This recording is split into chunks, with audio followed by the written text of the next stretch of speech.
أعوذ بالله من الشيطان الرجيم بسم الله الرحمن الرحيم الحمد لله رب العالمين والصلاة والسلام على رسولنا محمد وعلى آله وأصحابه وأتباعه وسلم. Welcome. Inshallah, this term we are going to a different setup than what we have been doing in the previous term. So before we start with that, well, everybody knows me. Shall I introduce myself again, or we are good? Maybe something about you Okay. So that we don't know. okay, then let me start a few steps back then. So this year, MSA has a general theme of stories. So everybody has some sort of a story, and so do I. And the theme of this discussion is going to be aligned with that. So maybe to share some story. So I guess a story that I would like to maybe share about myself out of the blue is as we were taking wudu, I saw Kamran taking wudu as well. So I remember myself in high school. So it's like because he's so young. No, because taking a wudu is so complicated. Like there's generally a saying which says, take wudu as if you're crazy, too quick, and do your prayer as if you're like a saint. There was such a saying back in the day, but I was taking wudu like a quote-unquote saint, meaning that it was taking too long. Like I keep washing it again and again and again. So actually, this is how my story started, honestly. It didn't stop there because it's like, for my case, I was very much precise about my wudu, this sort of behavior. And it eventually led me to ask very precise questions about my faith. So because just taking wudu is something like practical. But when it comes to the same preciseness comes into faith matters, now the thing is changing a lot. Now you start questioning the things that you haven't questioned before. So this is how truly my story started. This was second year of high school. So 2 years of headache without like constant questions and not being able to find answers. But eventually it converged to some point and then it became like a joy. And still, I'm very much enjoying having discussions with young people because there you find the fresh questions. And my questions are getting old with me, but new generation have their own new questions, their unique perspective. And because we are living pretty much the same life, but different generations are clinging to it from different locations. So the questions are changing. So it brings everything new. Each new discussion, even if I might be a listener, moderator, whatever, in those discussions, they are truly being beneficial for me. This is the primary reasons that I am having such discussions. So, alhamdulillah, so far I enjoyed a lot. Inshallah, let's see how it will go this term. And this term's theme is going to be, again, stories for this discussion as well. When we were having lunch, I was asking people, so where are you in Qur'an? So he said, you exist in Qur'an because of my name. So Kamran thought he's not in Qur'an. So I don't know, Karim, if you are in Qur'an or not. So, Kamal, if you are in Qur'an. So this is going to be our main theme. So then let me jump in. And with the text that I have in here, I listed a few questions. So I'm going to ask, who are you? You, specifically. Who am I? Yeah, just tell us about you. How you define yourself? Who are you? Oh, okay. My name is Amar. I was born in Pakistan. Okay. And I came here. Okay. Kamran, your name is Kamran. Who are you? I'm a student. I'm a Muslim. Cheating on the exam. So looking at the questions that I noted in here is, who am I? Why am I here on earth? Where did I come from? Where am I going to? This sort of question. So, who are you? Me? Yeah. I'm your cousin. You are my cousin. Okay, good. So, if I die tomorrow, who are you going to be then? If you are my cousin and I am not here anymore, are you going to be no one then? That useless Uh, cousin. That useless cousin, like that fish. I'm Muslim. You are Sarhat, you are Muslim. So, Sarhat is your name, right? Yes. Okay. Is your name you? Not exactly. I mean, if I just see your name over a paper, I write your name, Sarhat, and this is Sarhat. Is this you? No. So who are we? Like, this is a main question, because I might say that, for example, I'm Yusuf, I am Maryam's husband, but we got married just almost 3 years ago. So before 3 years ago, I was not Maryam's husband. I was not Zainab's father 3 months ago. All the things that we define ourselves as if they are things that are put on us. Are we such things, or what are we? Who am I? What am I in here? Because if we keep asking this question, it looks like we live life within a flow. And we are students. I used to be a student in computer science. One day, if computer technology becomes obsolete, I wouldn't even tell. If people ask me, what is your occupation? I wouldn't dare saying it. I would just say, well, something. I am a retired person, maybe I would say back then, because nobody will care about being a computer scientist when such a day comes, right? So are these the things that define me, or what if we go like to a much fundamental core? Who am I really? Why am I in here? If you choose to come into being, for example, you see this tiny girl there. Did she choose to come to this world? She found herself here. And if we ask, who are you? Like, she's a human. But what is a human? Why are we here? And why are we here as humans? What is the purpose of being in here? What was the point? Because you are a student at Penn, and you should have a purpose of being a student at Penn. Like, you want to earn money and you don't want to starve, whatever. So something brought you here. But what did brought you to this world? And even a more serious question than this. What's going to happen after you graduate from life? Where are you going to? This is a true destination. Where is the destination? Everybody is going, nobody stays here. Well, where are we going?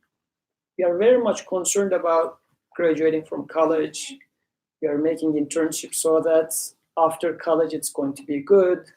We're doing some work and travel to get some experience so that it's going to help us later on. Mm-hmm. But where am I going? Everybody's going to die, but where am I going truly? Somebody says there's going to be afterlife, but it's a big deal. Like, if I tell you that, don't worry, you're going to get a good job. Since you're at this school, you're going to get a good job, no worries. What would you do? Still, you will Google search for internships and everything. You wouldn't buy my word for that, right? Would you?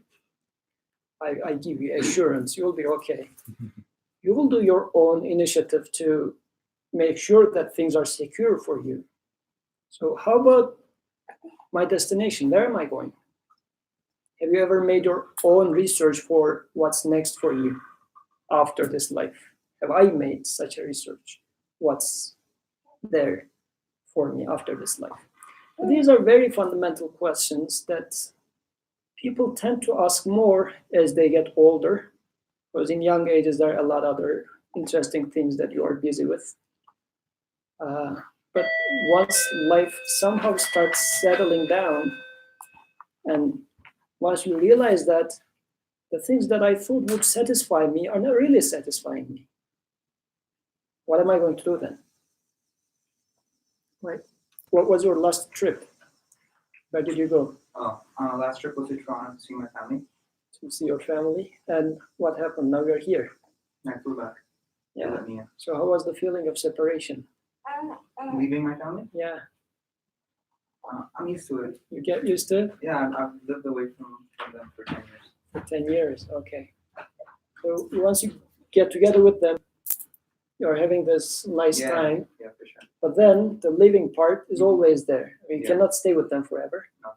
I mean, even if you stay there one day, either you will die or they will die. So the departure is always there. So it's inevitable that there's going to be separation. Right? So this brings me to the question at the bottom. Why do I love? Oh, look, she wants to talk. Why do I love? Why do I suffer? I wrote them next to each other because love comes with suffering, sort of. It's likely to come with suffering. You love your parents, but there's going to be some sort of expectations wouldn't be met, or you will not be able to stay with them for so long. You love them, and I love this baby, but she's growing too fast. Like all the cuteness is going to disappear soon. Like once she gets old like you, she's not going to be cute. You're not cute anymore. So, so this happens, right? You become too big enough for yourself to Good old man. So suffering is there. Why is it there though? I mean, you love something. You love your brand new car. Somebody comes and scratches your car, hits your car. There's going to be some sort of suffering in there. But why does this happen? The feeling's intense. Feeling is intense. Just Yeah. the feeling of love is already intense, and then take it away. It's Yeah. also not as bad as it feels good. Here.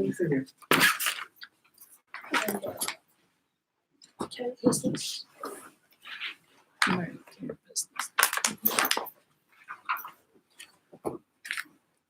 Yeah, so the feeling is intense and it is not volunteer.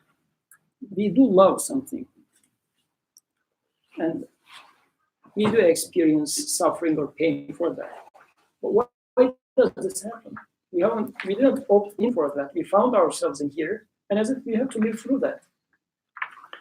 So, since it's a big problem, then there must be some sort of a solution for these very basic but fundamental questions. I mean, they're very hard questions, fundamental questions, part of everybody's life. Most of the time, we might ignore them because we want to busy ourselves with life or this and that. But it hits at some point when somebody dies or some life-changing event happens, or it also happens that you achieve something and you realize that it does not satisfy you. I remember as a child crying for something. This was maybe I was in primary school. I cried so hard that my mom buys it to me. She bought it the next day, not the same day. It was some sort of fabric, and I remember there was like some strawberry images over that fabric. For whatever reason, I was very much excited about it. The next day she bought it, and I remember that it was like, I didn't feel anything about it, any happiness whatsoever. I guess this was one of the first things in my life that upsetting came and dissatisfaction hit me. So this happens in general. Then, how are we going to find solutions to our basic problems? If, let's say, you are very much stressed by, let's hypothetically speaking, you love someone, let's make it more drastic, your future wife, somebody. So very intense feeling and you do not get response, you are very much stressed. What would you do?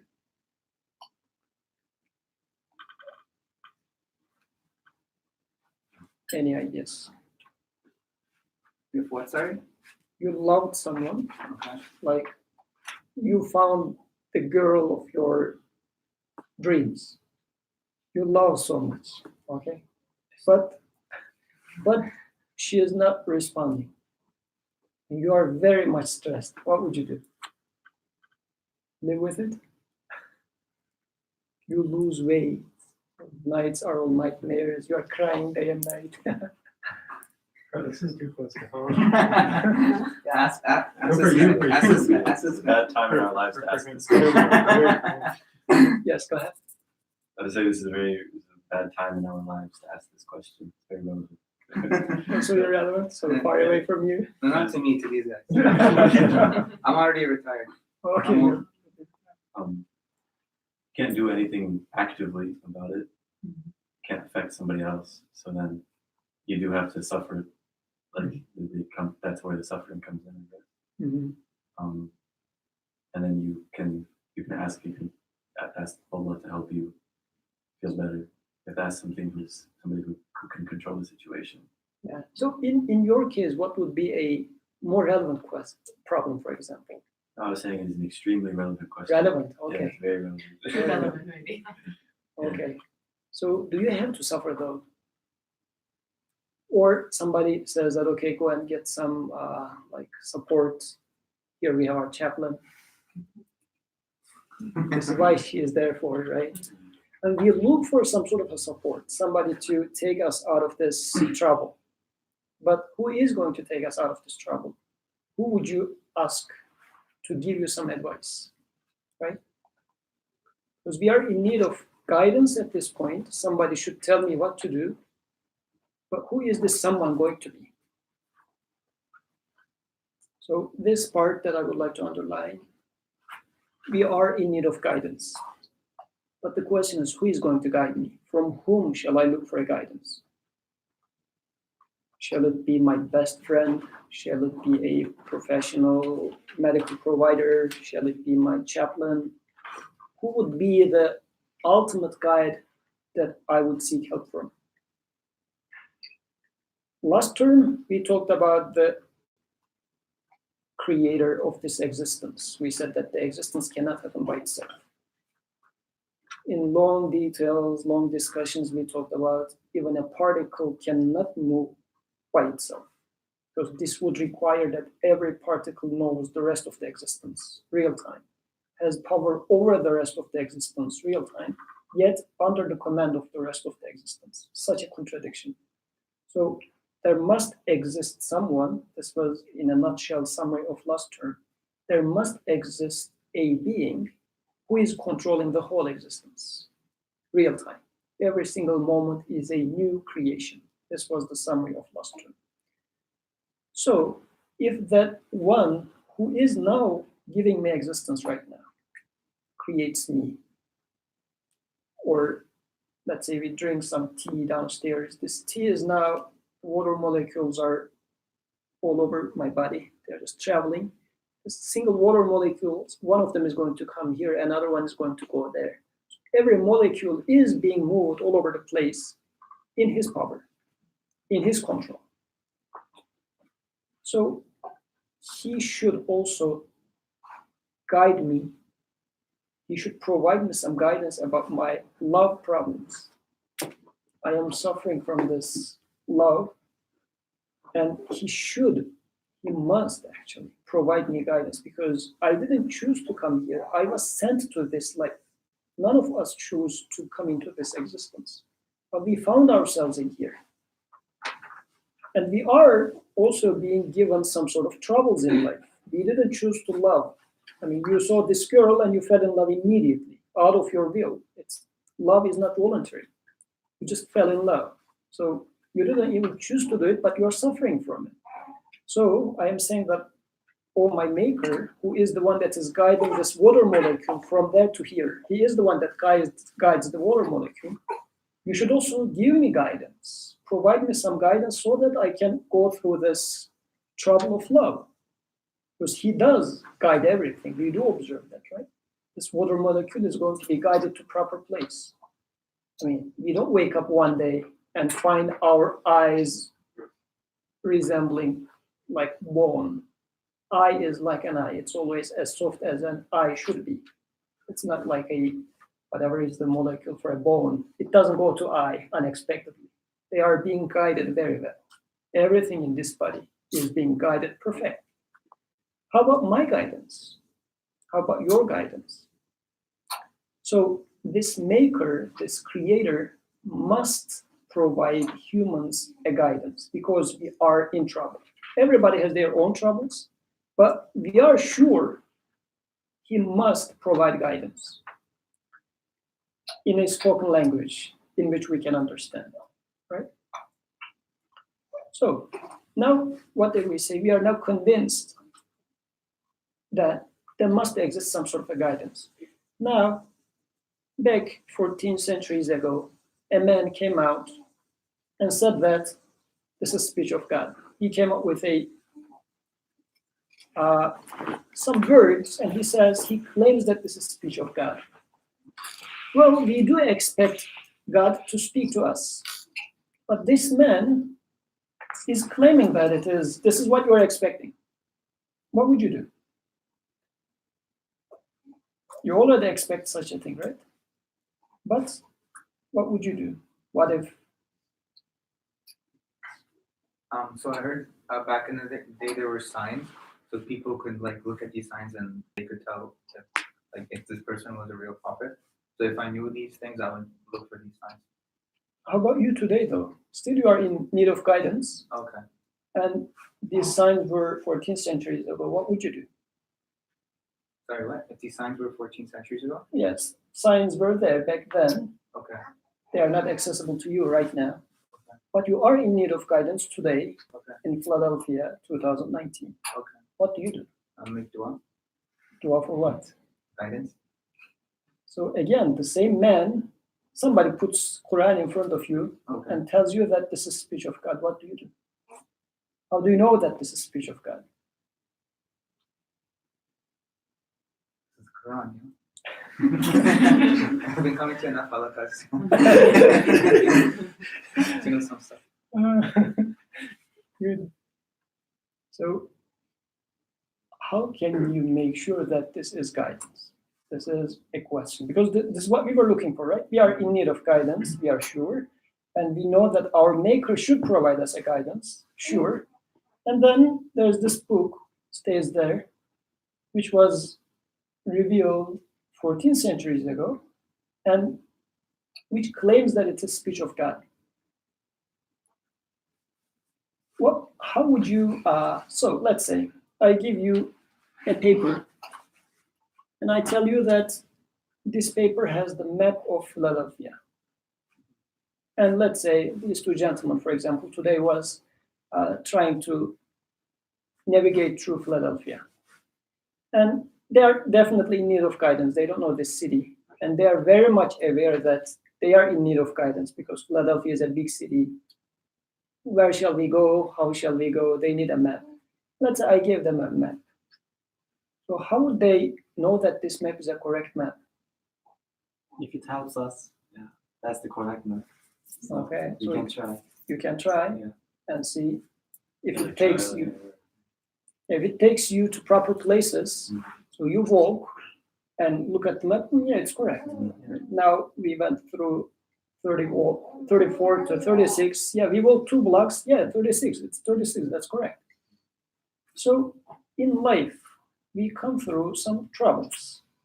And this is a book which says it's guidance. It is the distinguisher of right from wrong. This is the claim of the book.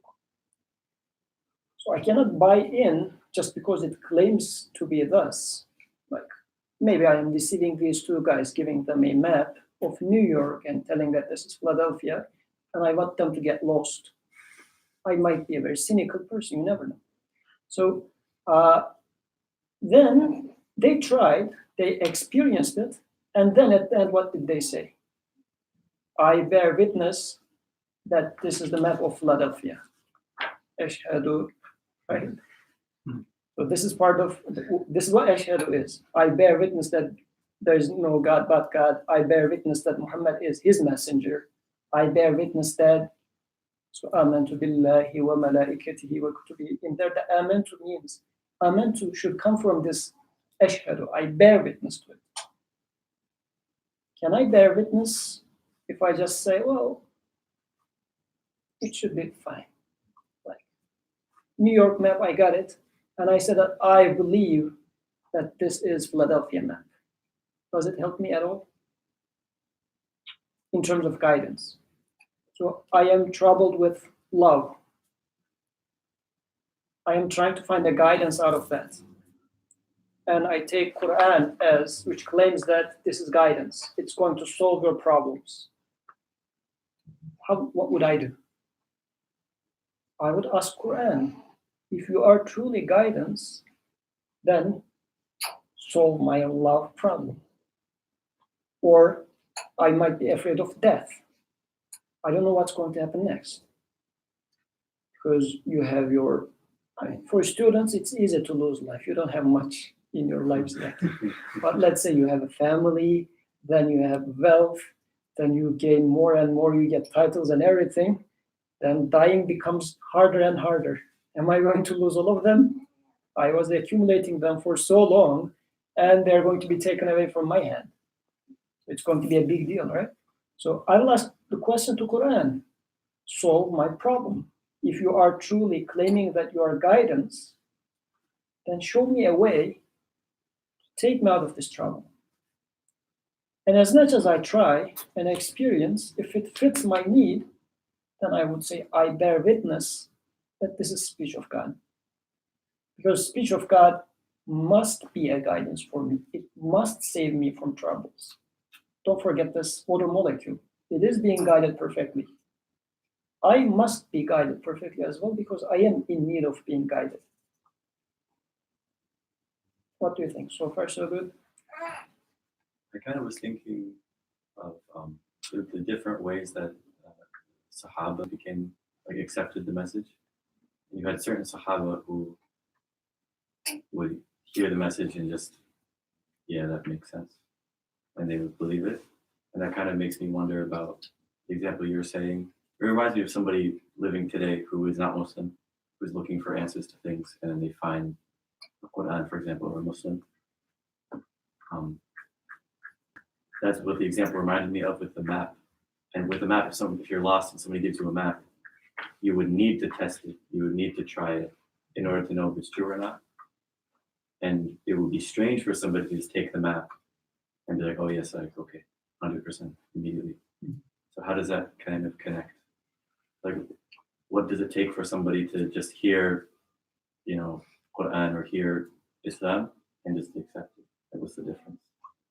So for you today, because when I was asking who are you, a few friends said, I am Muslim, right?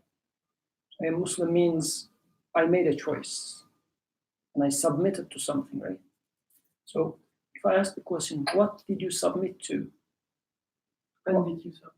When did you submit to? Another question. When did you choose being a Muslim? Or have you ever chosen? Have you ever made such a choice? Because if I say I am a Penn student, I will be lying because I'm not a Penn student. If you ask me, when did you become a Penn student? I hope I would have become a Penn student, I can say. Or if I was truly a Penn student, that would require me to go through some studies or something, then eventually I will get there and then I would truly say I'm a Penn student. So for becoming a believer or for becoming a submitter, Muslim or mu'min, when, how, what did I do? Because it's another thing to be born in a Muslim family. You can say that, like, I am coming from this culture, whatever, and that's fine. You can say that I am coming from Pakistan, I'm from like an Arabic origin, whatever. If you're using Muslim in this sense, that's fine. But there's a lot of questions. That's not the matter right now. The matter is, what do I bear witness to? So same thing applies to Quran. If I say I bear witness that Quran is speech of God, what do I mean by that? This might mean two things. One is, as we were saying at the very beginning, God must speak to me. So this means belief in scriptures. Because Quran also mentions this. They believe in what was sent before them. And I truly believe in whatever God must have spoken to previous nations as well. I am 100% sure about that. I have a full certainty about that. I haven't seen their scripture, but I am sure in general that God must have spoken to them. That means belief in speech of God, belief in scripture. وَكُتُبِهِ. In Amantu, when we say I believe in speech of God, this is what it means. I am 100% sure God must have spoken to them and God has to speak to me. I am sure about that. But when it comes to specifics of the message, somebody says, okay, here is Mushaf, and this Mushaf is speech of God. Then what I will do, let me see. Because if it is speech of God, I have a criteria to see if it's speech of God or not. It must guide me, right?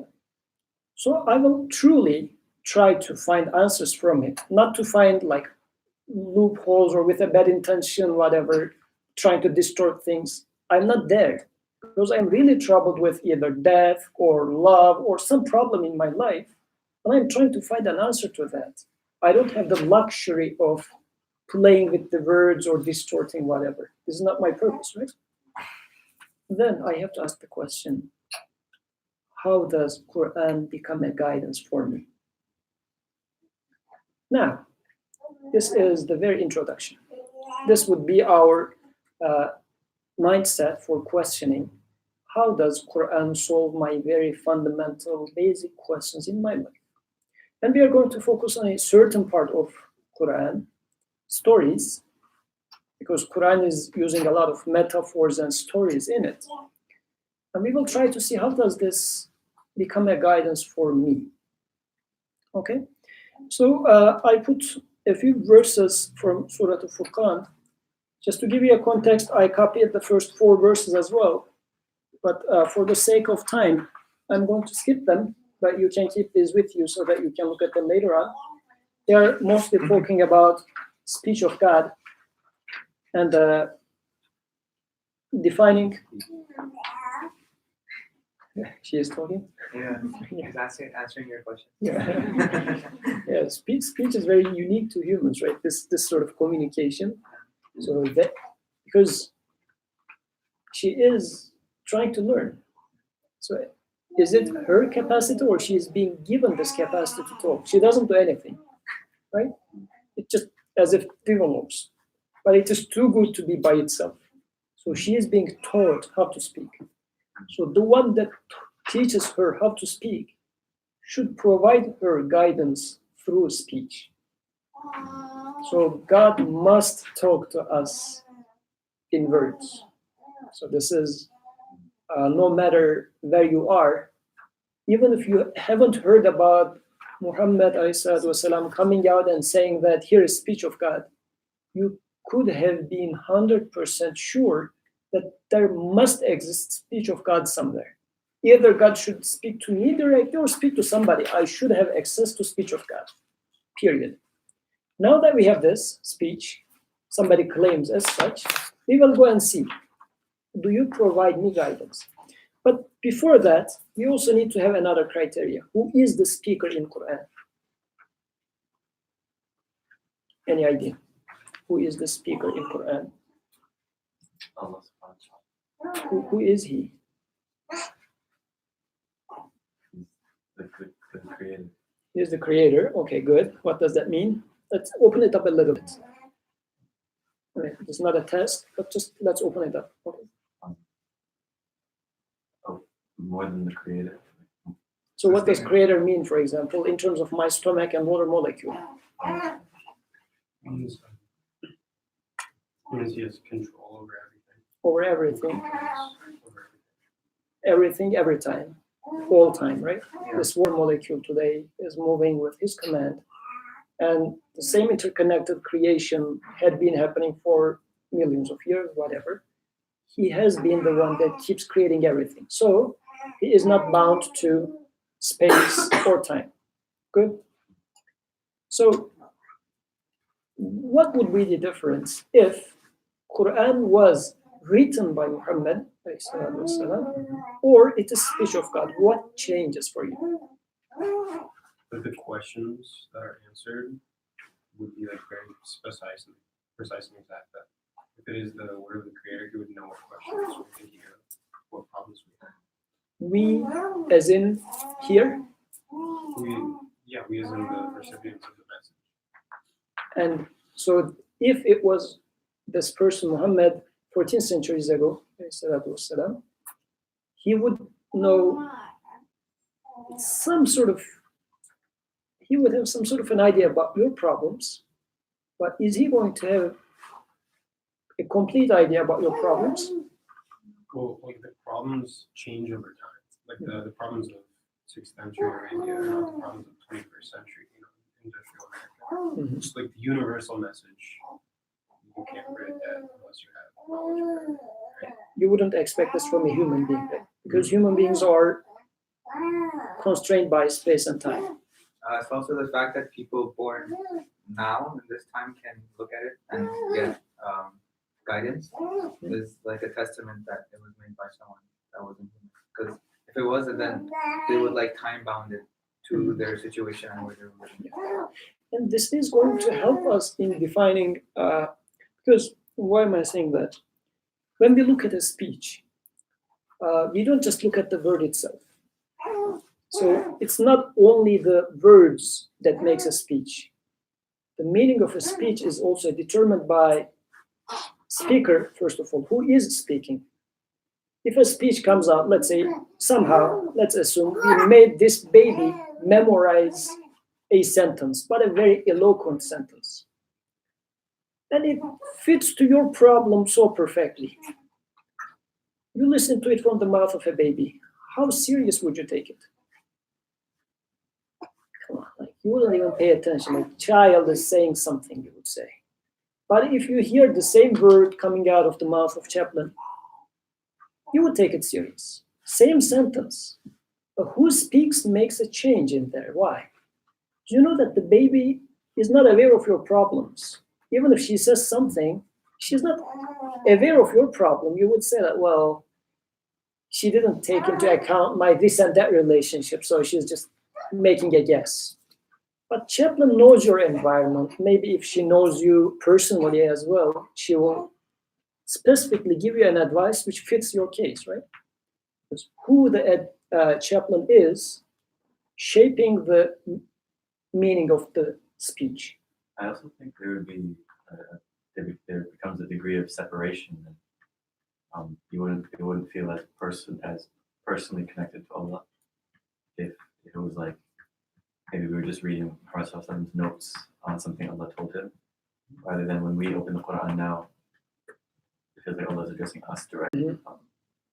They would feel otherwise we'd feel separated from Allah. Yes, because then there's going to be somebody's filter in between. Yeah. So his understandings of the speech. Like if I read Kamran's class notes instead of going to class, Yeah. I wouldn't get as much. Exactly. So the speaker is important. This is the first one, and the speaker is an eternal one, which means speaker is, figuratively speaking, available here and now, aware of me right now. When speaker gives me some suggestion, my creator giving me a suggestion today is aware of what I ate half an hour ago, is aware of what happened yesterday, who was my guests yesterday, right?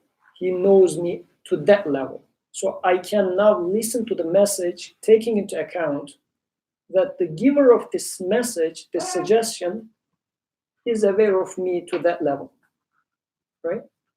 But this is important. If I don't take this into account, if I imagine as if, well, this is a message from 14 centuries ago, just about generals, like not specifics, then I wouldn't be able to get this message. I need to make sure that the speaker is completely aware of me. Even she knows the girl's father that I fell in love with, and brother who is causing the trouble, and everything. So also, who am I? Because speaker is important and the addressee is important. Who am I here? I need to define this as well. Why am I in this world?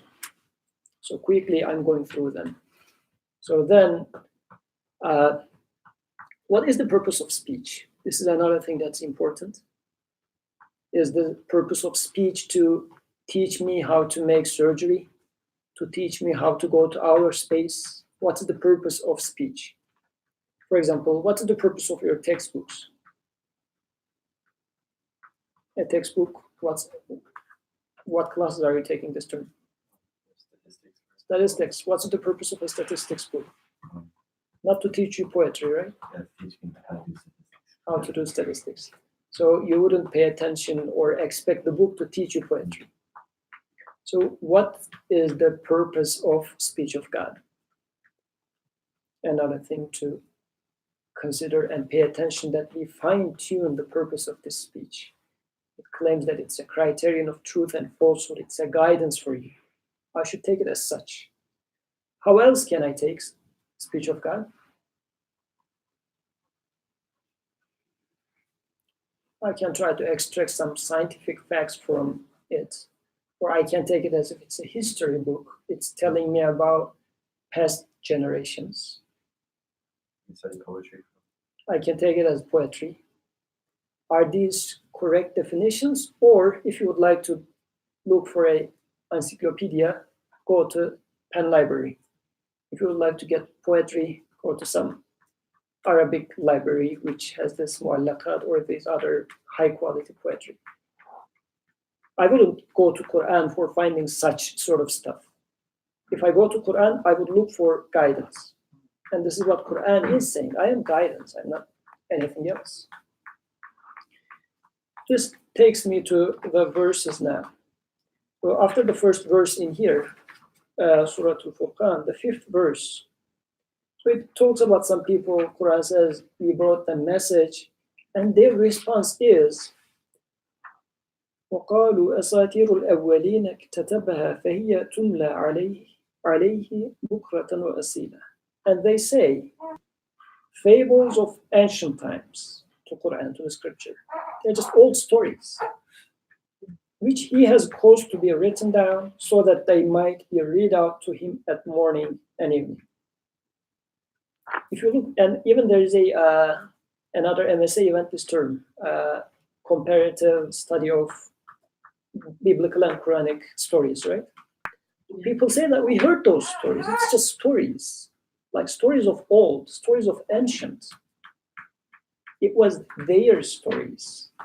This was the mindset of also the first people that Quran was addressing. But even today, it might be that, or even I might be stories of Quran as if it is somebody else's story. It is Ibrahim's story, that there used to live a man called Ibrahim centuries ago. We don't know how long ago.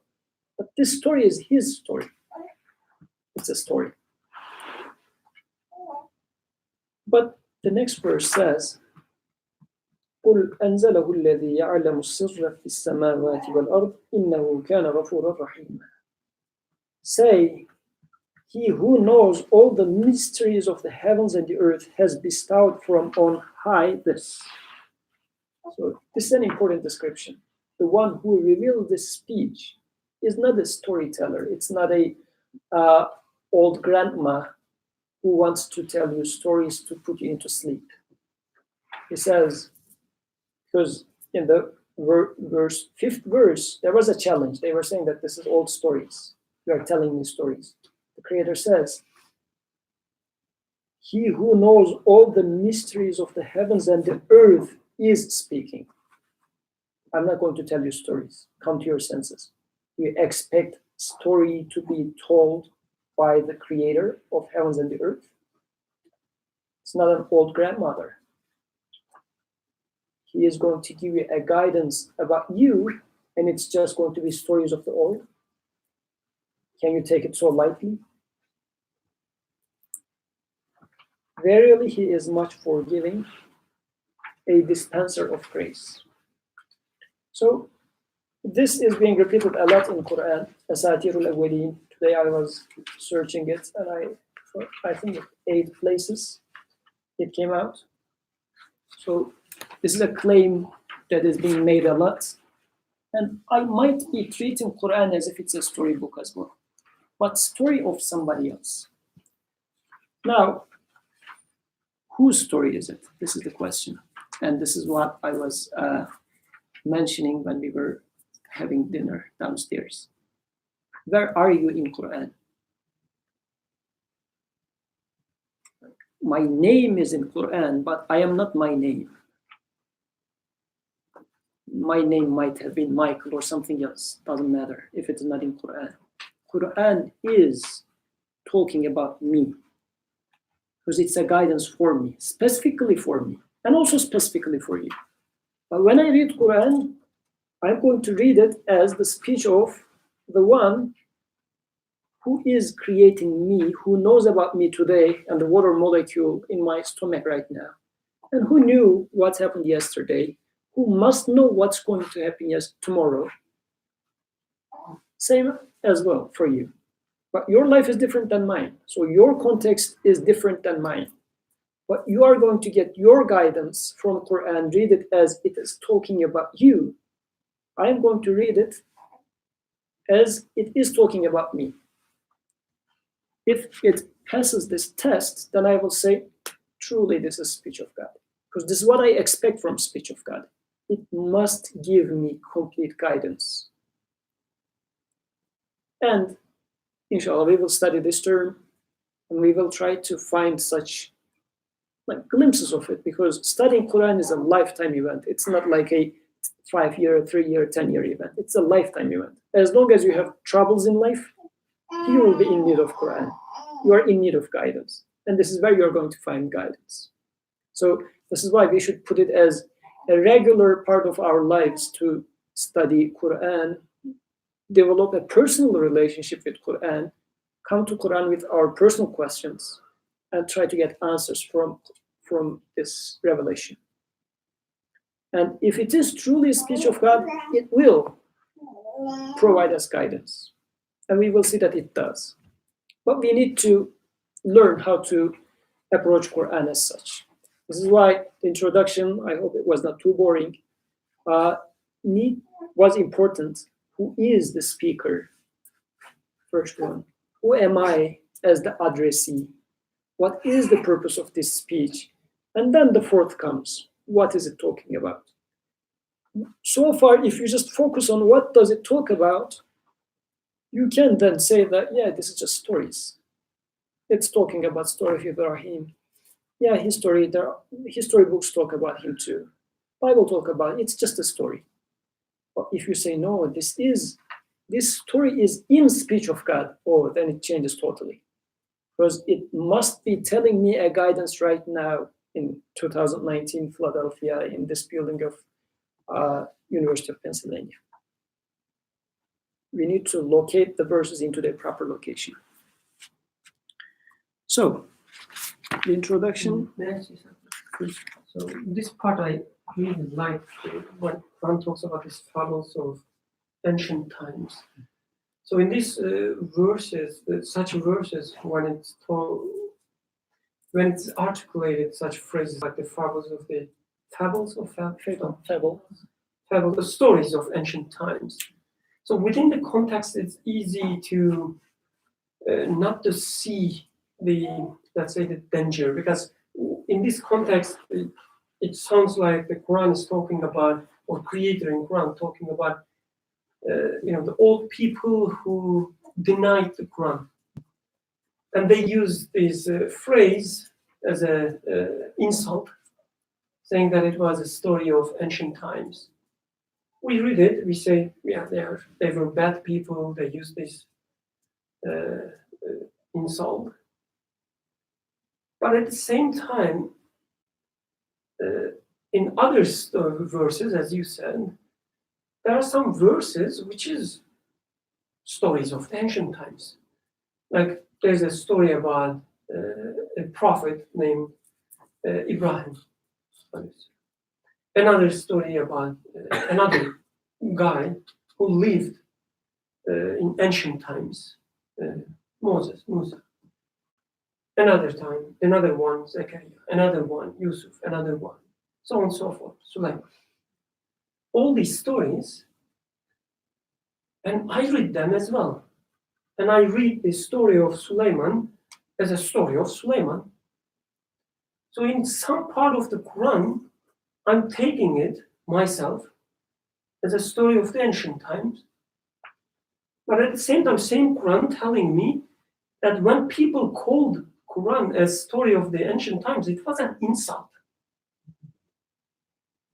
So again, when we take this verse as something, talking something about some other people who didn't believe in Quran, it's easy to accept this verse. But when I take this verse as speaking to me, it's really hard to accept it. This verse, if this verse is telling your story, then it's Exactly. an issue. Because it's true for me as well. I just read the story of Suleiman, let's say 10 minutes ago. So what am I supposed to do then when I read this verse? I guess the verse is telling me that even you, not other people, but you making a mistake. When you read the story of Suleiman, don't take it as a story of Suleiman. It's not a stories of the ancient times. It's there for some other reason. Find the reason, whatever it is. And here's your guidance for finding the real meaning. It's coming, as you said, it's coming from the one who knows all the mysteries of the heavens and the earth. And it's coming from someone who is much forgiving, which is so important for me personally because I need like too much forgiving and Rahim. So story of Suleiman becomes a revelation, becomes a Quranic verse in the real sense when I take it as such, not as a story of someone. And with this verse, Quran is warning me. This is what you are doing all the time. Don't read them as such. Yes. So, then, inshallah, in the rest of the term, we are going to focus on most of the Quran is as such. Not only the stories, but there are a lot of metaphorical examples everywhere. But specifically this term, we are going to focus on stories of messengers. And what do they tell me here and now as a person living in this city, in this age, in this campus? So, any comments before we dive into Surah Al-A'raf? We are going to, I guess, we can have, in half an hour we need to finish, so we will have enough time after the discussion to pray Maghrib. Okay?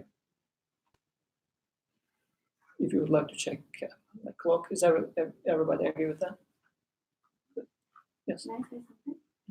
You have asked previously about who is the creator. So he's not only the one who created everything, but he's the one who started everything, which is like more difficult. It means his father is samawat wal ard. For example, let's find this room missing. It's very difficult to tidy it and clean it. And after 5 minutes, you find it like clean. You will be like impressed, like very happy with that. But you saw the result. You didn't see how it started. The most difficult thing. So even the best dua says includes the word Fatir Samawat wal Ard al-Hannan al-Mannan. So the Creator includes also this feature of being the one who started everything. Second of all, I had the same case of our brother. Like when I used to read Quran all the time, like Quran is telling us stories of past people. So why? What for? So I even talked with people who are like scientists, like they know a lot of things, and told me that Quran is telling ancient stories which are not useful. So I started reading the same surah but several times a day, like 3 times, 7 times, tomorrow the same surah every time, like a lot of times. And I discovered that it shows us how to behave with people, with our parents, in our life, how to behave in general. So if you read it more and more, you will understand why the surah was like given for all people in the past, in the present, in the future. That's it. We need to like think critically and understand the real meaning of the ayah. luckily get this area for me personally in this time. So you take the example and you try to find the practical thing in it. I started this with Surah Al-Kahf, so I like googled some videos, etc., and I learned how to behave with more knowledgeable people, how to be like down to earth with them, how to behave when I don't know things. So this is how I started searching about the story, ancient stories. And also another thing to point out is the stories in the Quran don't delve too much into details. You know, like this person's name, this was the area, this is whatever. Like, you know, like when you read books, they spend a lot of time just painting a picture. But like the way the Quran tells stories is like it just focuses on the lesson. You know, it's just like bang bang, here's the lesson, and then that's like something you can read over and over and over again, and the lesson's always going to be there. Yeah. One thing that's kind of nice about this ayah, well, not kind of, the ayah is that it doesn't necessarily say that this is like the disbelievers who are saying it. And what I think is at the end, it says that their accusation is that the purpose of the stories is so that they can be read out loud in the morning and the evening. That's not just like a lesson or a refutation of those who disbelieve, but also to those who believe, not necessarily how you're treating it. You know what I mean? Because Allah subhanahu wa ta'ala, he does call them apostles, right? Stories, but it's saying that this is not the purpose of them, that you just beautify it and that you recite it and you don't reflect upon it. Yes, that's right. So, because just to maybe distinguish one point, we can read like stories of Quran and take it as, let's say, I can read Dostoevsky is a good author. I can read Dostoevsky's what's it? Crime and Punishment. Still thinking in Turkish. So Crime and Punishment, and I read it twice. And It's 2 books, so my version was similar.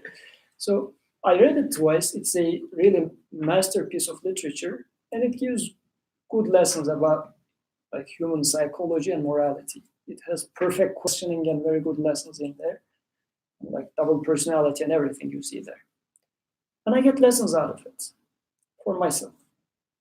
But I also know that Dostoevsky was not aware of me coming somebody from a certain background, living in a certain location at a certain time. He was not aware of that. He was giving general suggestions. So I'm not expecting to get lessons to that degree. Dostoevsky is not aware of my love problem, specifically in my case. He is not aware of the brother of the girl. He's giving some general suggestions about his time, right?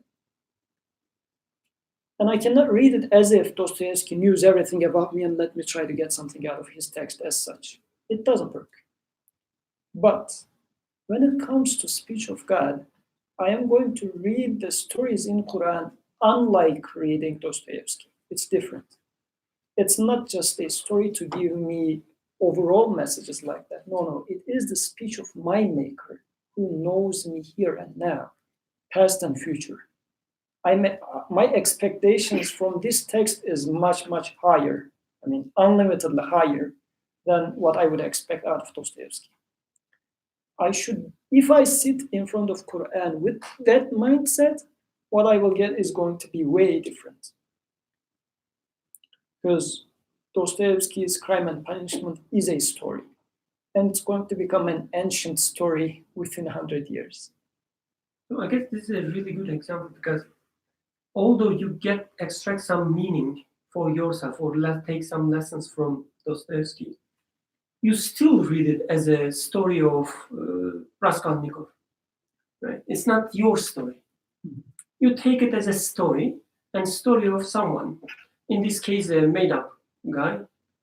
So in our case, it could be a real guy, but still a story of someone. And Quran, again, says, no, don't take it as story of someone.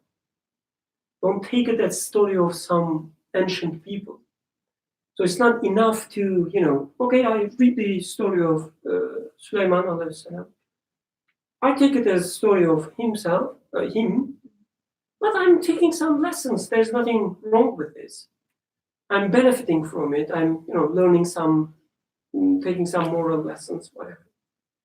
But Quran says, no, you cannot take it as story of ancient people. Regardless of you take some lessons or not, it's a fundamental warning. It's not a story. Start from there. I'm not telling you that they were not able to get some lessons. I'm telling you that they were calling them as stories. This is the mistake. With Dostoevsky's, there's no such claim, there's no such expectation. Everybody knows that it's a story. But Quran says, I'm not a story. And just to save you from a possible anxiety, I mean, neither him nor I guess, in here claiming that Suleiman didn't live, whatever. This is not the point. This is not the point of Quran either. The point is, it's a guidance for me here and now, and this is the part that I should be concerned about. Because authenticity of history is something that you can never verify anyways. I mean, there's no point of debating whether this prophet lived or did not live, whatever. It's not an issue, really. You cannot bear witness to it, to the preciseness of if Ibrahim really said this word or he didn't say this word. How are you going to bear witness to that? No way. I mean, you cannot say ashhadu to that. But if you say, I mean, if somehow in some other way you verify its truthfulness, then you say, okay, it's not an issue, but yeah, it must have happened like this. That's fine. But the main problem in here is, how does it solve my problems? This is why I am concerned about this text. Otherwise, if I were to get a historical account of Arabs before Christ, I would look for some other encyclopedia, historical encyclopedia. I wouldn't go to Quran to get to know about what the Arabs at the time looked like and see what Ismail was like. It's not really the point of reading Quran. Shouldn't be really the point of reading Quran. So, this being said, the text is going to take some time though, and we have only 15 minutes. So I will just make an introduction, but I guess we should postpone the rest of the text story to next week. So the very beginning question that I was asking today, who are you? Right? So, and it's a very serious question. Who am I really? Tell me, who am I? I should ask this question to Quran as well. Who am I? Why am I here? Who put me here? Why did you put me here? And I am having these feelings in me. Sometimes they bother me a lot. I mean, back in the day when I was having those questions too much. I mean, the wudu thing, like this overly washing of wudu, over time turned to me into asking very crazy questions about faith for 2 years. And it was so bothersome to me. And I was not able to get out of them. Like a torture. I was losing weight because of thinking about the same question again and again. You answer to the question, the same question appears 5 minutes later as if it's not solved. So this sort of a mindset, what do you do with that? Why do you put me in such a condition, right? So these are all very serious questions in life. And my mom, may God be pleased with her, was suggesting me to recite some verses from Quran. And it didn't help me. Because my questions were about really whether the Quran was speech of God or not. So reciting verses of Quran was not helping me to cure that problem. I was truly in need of guidance there. So who am I? That's the question.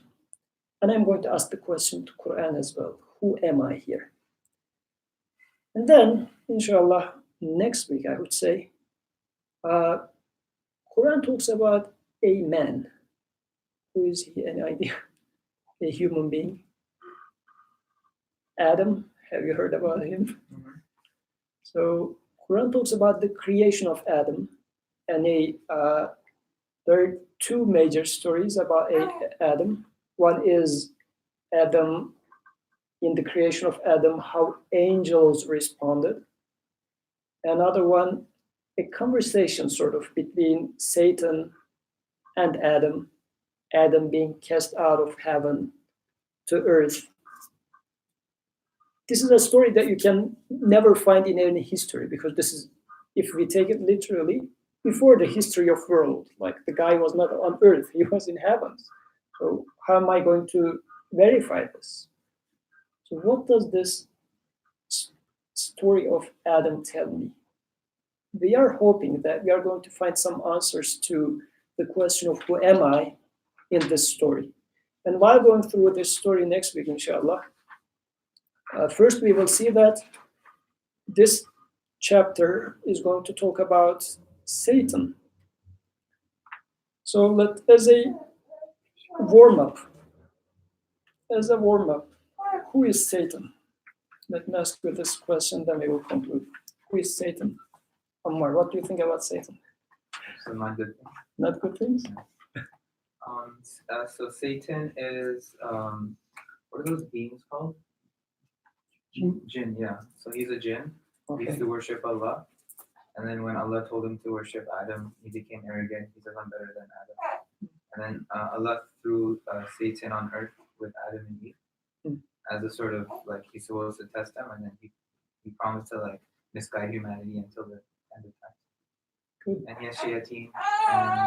Shayateen can be, I've heard this, I'm not sure, like, you can verify, but shayateen can be other jinns, or they can also be humans, right? Because humans can have that sort of characteristic where they're misguiding people consistently. Okay, so this is shayateen is plural of shaitan, I guess. Yeah. Satan. Okay, Satan is like plural S. Mhm. Okay. What do you think about Satan? I'm just like, I don't think he told him to worship Adam. Just to Bow down to Yeah. Adam. Yeah. oh yeah, and stuff. Well, sorry. I think You got that wrong. I think what's kind of interesting, I heard this from a lecturer, is that it says in I think Qur'an that Satan became one of the kafirun, one of the disbelievers, but he's not disbeliever in a sense that we think of it. Like, it's not that he doesn't think that there's, Allah, whoever son Allah through Allah, but more that he just refused to obey, Allah subhanahu wa ta'ala's command. And so that's kind of reflecting upon us that we can sit here and we can, bear witness. But if we're not obeying and if we're not living our lives in accordance, then what separates us different from,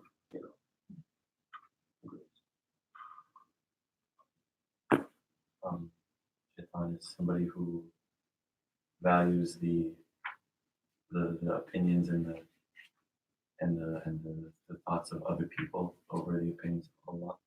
He values his position for other people more than his position for Allah. Because when Allah asked him to bow before Adam, he didn't say he didn't say you're being lowered in any way, or I think of you any differently.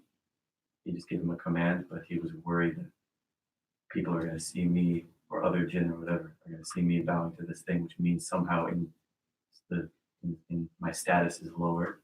Even he just made this idea up, and he valued that more than his individual relationship with Allah.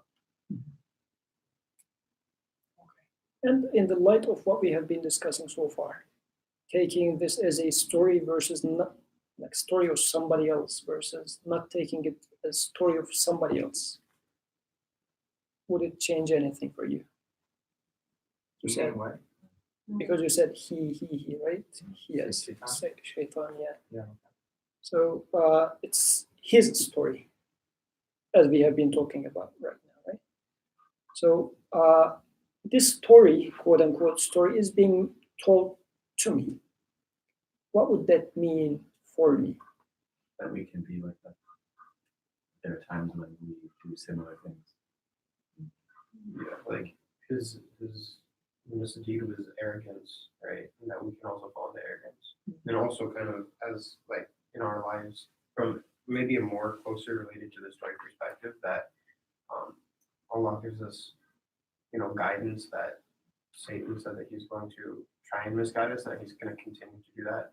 And so he started then and he's not going to stop. So just like a warning. Any other comments? Yes, what?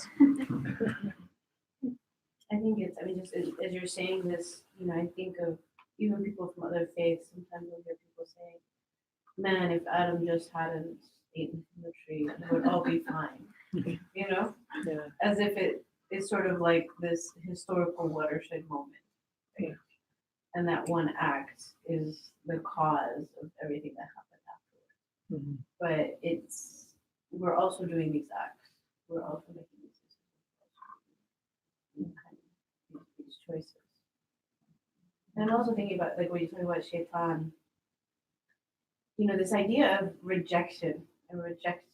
Like, we're talking about, like, we talk about kuffar as unbelievers, but it's not the belief, as you were kind of indicating. It's the acceptance.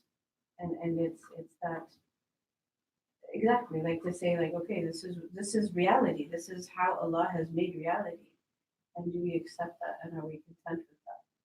Or, that part of that arrogance and part of that, the rebellion of shaitan is, I'm not okay with reality. I'm not okay with that. I'm not okay with Allah's creation and Allah's decision.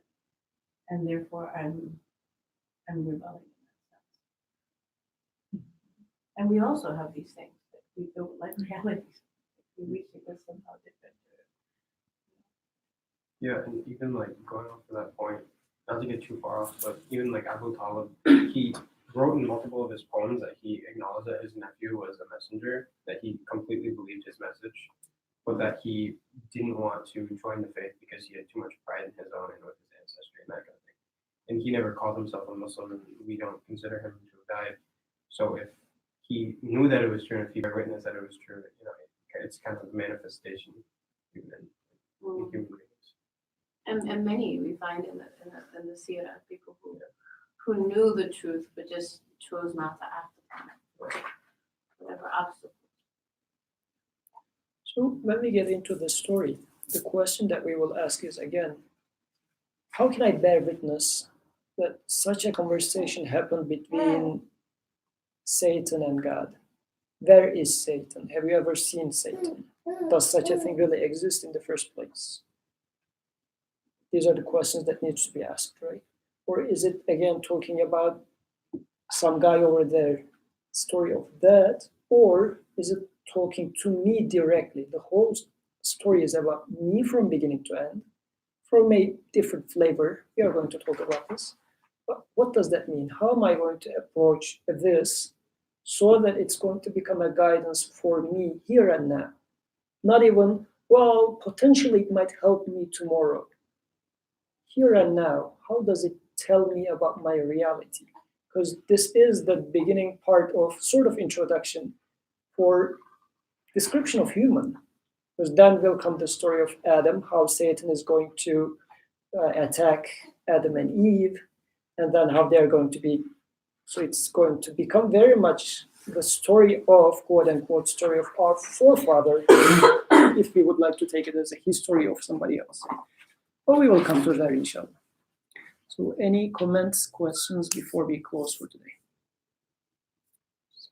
I think this surah is showing us not to follow the shaitan steps, and it was already said in Surah Al-Baqarah, shaitan.